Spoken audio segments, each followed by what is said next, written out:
Sa araw na ito ay pag-uusapan natin ang steel cutting ceremony para sa unang 124-meter landing platform dock ng Philippine Navy na binili mula sa PT PAL Indonesia.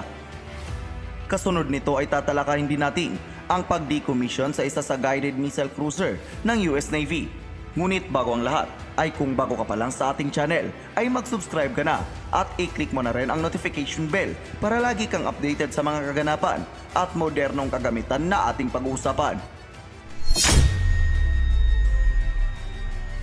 Noong nakaraang araw lamang ay ginanap na ang steel cutting ceremony para sa isa sa dalawang bagong biniling landing platform dock ng Philippine Navy.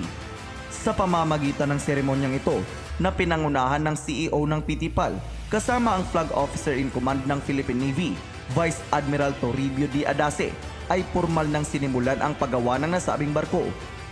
Ang landing platform dock na ito ay ang magsisilbing upgraded version ng Tarlac class landing platform dock ng Philippine Navy.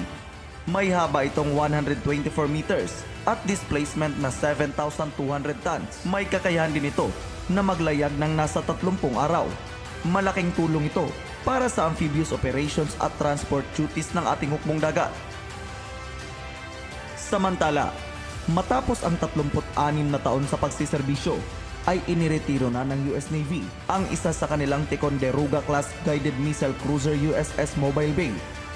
Ang barkong ito ay naipasok sa serbisyo noong February 21, 1987 at napabilang sa US Atlantic Fleet, 7th Fleet at US Pacific Fleet.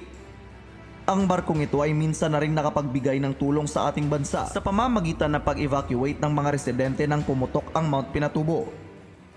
At matapos nga ang halos 4 na dekadang pakikibaka ng nasabing barko ay ipinagretiro na ito ng US Navy. Bagamat may kalumaan na, ay maaari pa rin itong mapakinabangan ng ating hukbong dagat kung sakali. May haba ito na aabot sa 185.95 meter, lapad na 20.22 meter at displacement na 11,744 tons. Sa mga numerong ito pa lang ay maiisip mo na kung gaano kalaki ang barkong ito. Mas malaki pa ito sa 123 meter long landing platform dock ng Philippine Navy na siyang kasalukuyang pinakamalaking barko ngayon ng ating hukbong dagat. Armado din ang barkong ito ng mga di-kalibreng armas tulad ng close-in weapon system, MK-41 vertical launch system, Harpoon missile, machine guns, torpedo at syempre ang main gun ng barko na 76mm super rapid cannon.